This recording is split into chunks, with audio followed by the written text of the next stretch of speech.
You don't know how excited I am. This Pastor Dorcas would have been here to welcome you, but she's in Kisii over the boy child rehabilitation program. She told me to pass her love to you, because myself and yourselves and our security agencies are dealing with trying to preserve our youths who have not reached the addiction level. Pastor Dorcas and her foundation are working on those who are addicted and need rehabilitation. And she has told me to tell you to try. She doesn't need more clients. We make sure we don't give her more. She is overwhelmed by those young people who are already addicted. I want to say, the great leaders of Nyandarua, you have exhibited exemplary leadership in this sphere. After my request in my Sagana home in Nyeri, where we spoke as we face Mount Kenya, you have gone out of your way, and you are the first county to conclude this bill. Asanteni sana. I really appreciate. Namtolea nyinyi kofia. Na nyadu wa Nyandarua maudu manyu makahitana de tafari. You've done the right thing. This bill, I've gone through it, is a panacea to the problems we are having. Because the problem we are having, we did not have sufficient laws to deal with this problem. And we were having problem with the office of the DPP, the DCI, because of lack of sufficient laws. I'll be meeting all the security teams in Nyandarua, hopefully tomorrow, to tell them now they have a bill and they do their work. The leaders have done their job and they are finished. It is them to do their job. And I want to say, from what I have read, you leaders have done a fantastic job. If this law is implemented to the letter, this problem will be sorted in 3 months. Wale wanakunywa pombe, wakunywe baada ya kazi, sio badala ya kazi. And they drink the right stuff, isn't it? Na basi kuwe chache, mahoteli kuwe mingi, na mabuchiri, na maduka, na mashule. But we're having a situation where bars are more than schools. You know? We're having in a shopping center where you have 10 buildings, 9 are bars, and 1 is a shop.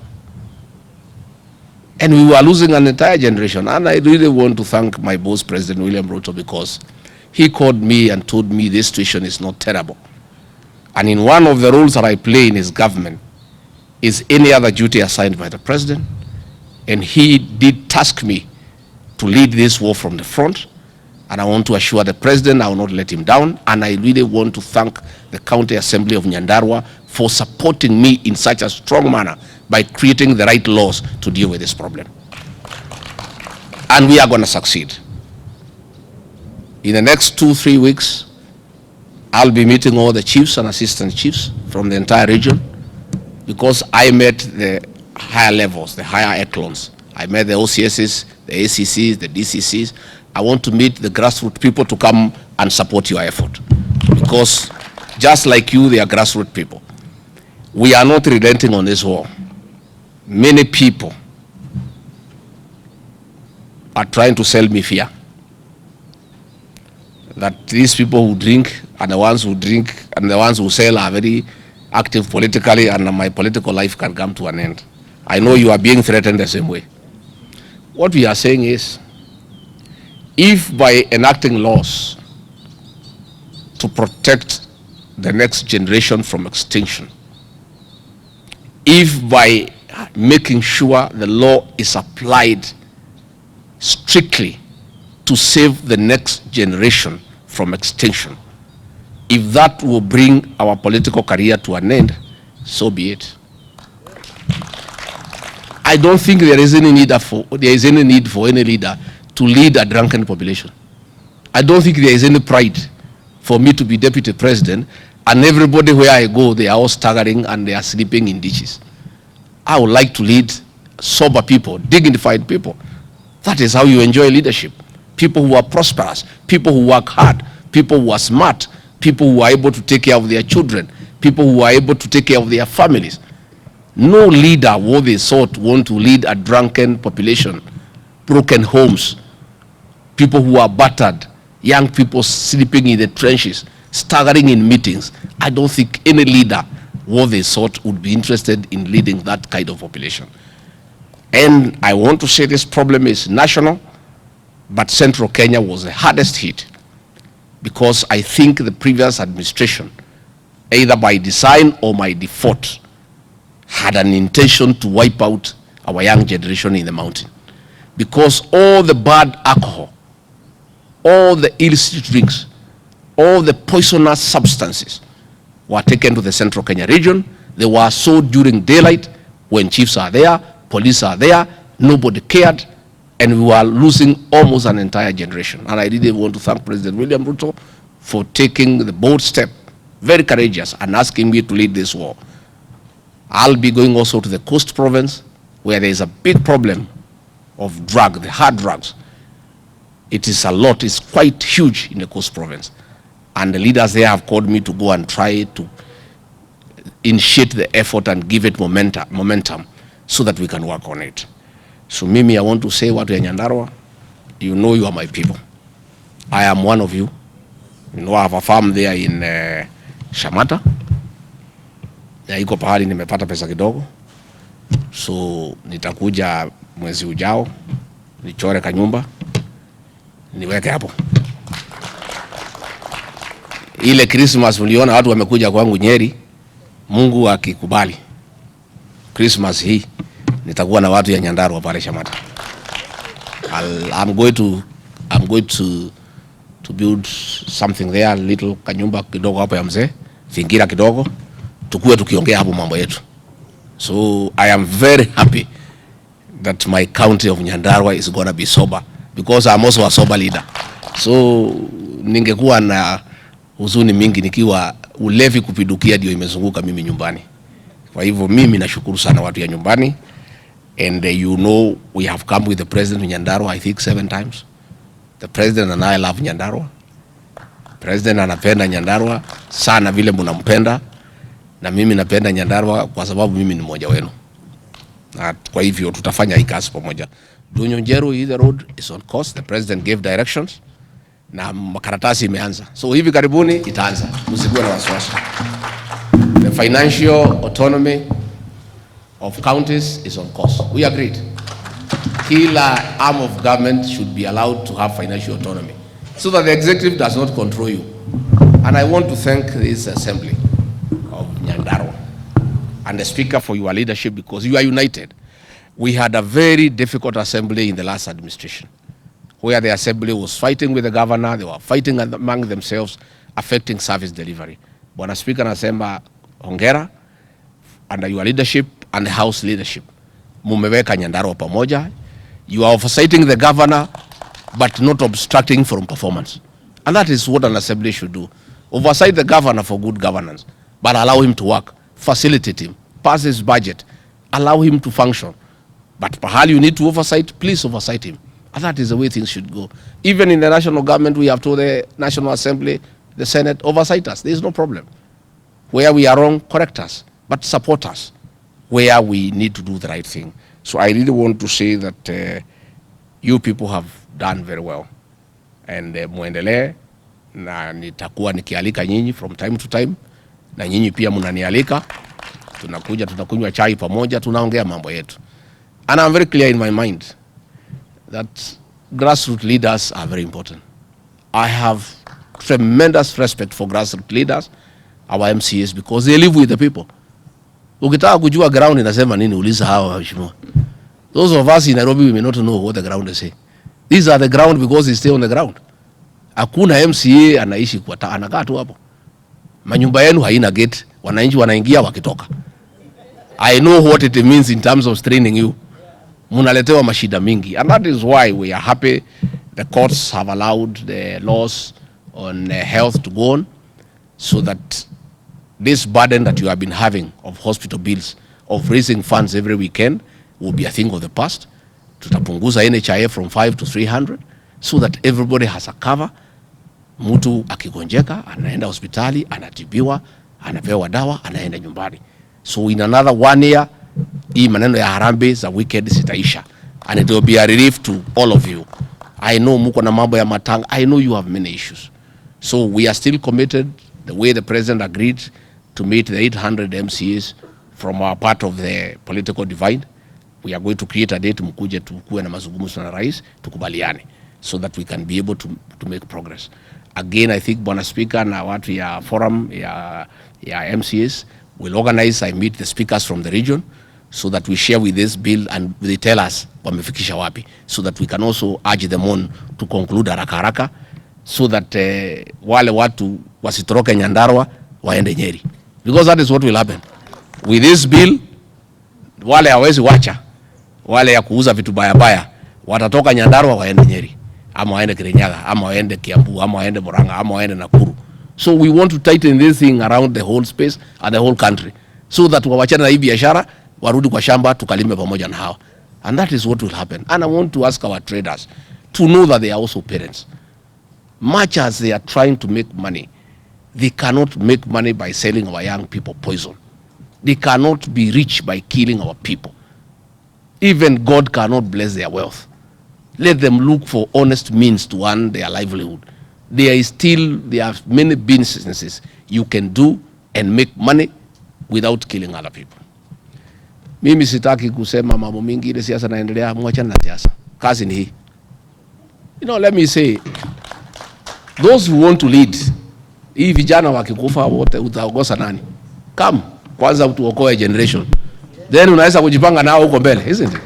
If these young people are all dead, wamepoteza vitambulisho, wanalala kwa mtaro, wewe unataka kuongoza, utaongoza hawa, utaongoza nani? There will be nobody to lead. Let us first preserve this generation, and let us not be transfixed with the childish politics of succession, of elections. We have barely come from elections. 1.5 years. People want service.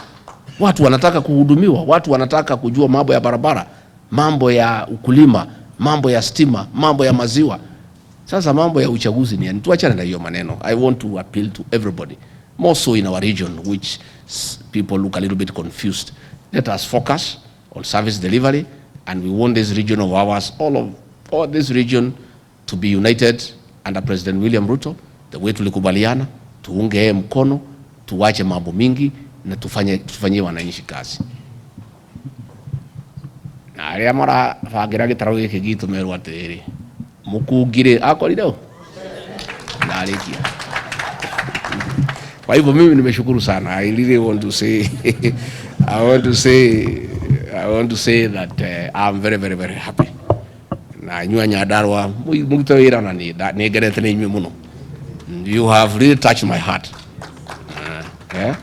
And amwira maundu manyu makahitana ndi bavu. Na ndigira korwo bavu njigwe ni marahitana ngama na thabuni. Tondu na inyuĩ nĩ muonania ũtongoria mwega. Ndakena muno. Ndamuhe gĩtĩo muno, by the way. Ndamuhe gĩtĩo kĩnene muno. Na arĩa ndakĩire campaign ndingĩconoka nĩ wĩra ndamũrutĩire. Na kahinda gakinya nĩ ngoka kũmũhũrĩra irebe. Na njĩra andũ a Nyandarua arĩa atongoria ega. Tondũ nĩ atongoria mareciria ũhoro wa rũciũ. Mareciria ũhoro wa mbeũ njĩthĩ. Matiretigĩra kũhũrwo nĩ ene irabu. Marauga nĩ kaba tũhũrwo tũhonokie ciana ici. That is very, very important, and it's very patriotic on your part. And I'm really very, very happy and very, very impressed by your leadership. I feel very humbled that you have gone out of your way within a very short time to come up with a beautiful piece of legislation to protect our young people and to make sure that the next generation is well prepared. Kwa hivyo mimi nimeshukuru sana sana sana sana sana. And you are always welcome here. Wale mlikuja na swimming costume mnaweza endelea. Wale hamjui, we have trainers, mkifika jioni 4-5 hours mtajua, ndio muendelee na ile mto iko Nyandarua. Mumesema mnataka kujua program ya serikali. We'll create a forum to take you through what we are doing. But affordable housing. Affordable housing is a program to achieve 2 objectives. 1, to dignify our people by getting decent housing, because it's in the Constitution that a government must provide dignified shelter to the people of Kenya with proper sanitation. Again, to have houses that are affordable, because it's a dream of every urban dweller to own a home one day. Hata hii watu ya magazeti wako hapa, ukiwauliza hawa wako Nairobi hawa, one day they would like to own a house. Na nyinyi watu ya gazeti, please support affordable housing. I know all of you would want to stop paying rent. One day ukuwe na nyumba unasema hapa ni kwangu. Hata wale wanakunywa moja mbili ya kutafuta usingizi, akielekea kwake akikaribia anasema mimi naingia kwangu. Lakini wewe sema namna hiyo kama umekodisha kwa mtu mwingine, labda atakuuliza wewe unasema ni kwako, ulijenga wapi? Number 3 in that program is to create jobs for our young people. One house, an average of between 6 to 10 people per house. So if we do 200,000 units per year, we are talking about almost 4 million people. So tuseme hiyo ni moja. Mambo ya house, mambo ya healthcare. These changes, these reforms that the president has initiated through the National Assembly and the Senate, it is for making sure that people have access to affordable health facilities, and to make sure that everybody has an insurance cover, to make sure that every Kenyan has access to medical attention, and that is ongoing. Mambo ya subsidized fertilizer, and I really have to work a little bit hard for Nyandarua, because muko na various crops. We have had fertilizer for maize, sasa lazima tuangalie mambo ya viazi, mambo ya carrots, mambo ya peas. Again, it is a program to subsidize production as opposed to subsidizing consumption, because subsidizing consumption is not sustainable. And you have seen through subsidizing production, cost of unga has come from an all-time 230 shillings to barely 130 shillings within a year, by just making that intervention of lowering down the cost of production. So these are programs ambaye tutaendelea nazo, lakini nimekubali, I am going to call you as an assembly, nitamuitia mtu ya housing, mtu ya health, mtu ya nini, akuje tukuwe na one day seminar, muelemishwe zile program ya national government, ndio mkieleza zile za county government, you can also prosecute the case on our behalf, because you are part of our government. Si ndio? So speaker, mimi nimeshukuru, sina mengi ya kusema. I'm a happy man. Hata leo nitalala mzuri. At least I know. Sasa hawa watu ya security nitawatafuta, maybe as early as tomorrow. Niketi chini na hawa, hii bilo umenipatia niwapatie. Niwaambie sasa sheria ndio hii. Sasa mtu akishindwa kufanya kazi, shauri yako. Lakini nimefurahi tangu tulikuja pale kwa kupumzisha baba ya Medho na nikatoa sauti kidogo, nimeona mambo ya Nyandarua inasonga, si ndio? Nimeona wametoa miguu kwa gunia. At least things are going on. With this law, our agencies have no excuse. The ODPP has no excuse. The courts have no excuse, because they were claiming we have inadequate laws. Let them now apply the law to the letter, and let us deal with this menace, so that our young people can go back and work. Our young people can live a healthy life. And it is good for our country, it is good for our county, it's good for our region when we have healthy people. Nimeshukuru sana, asante.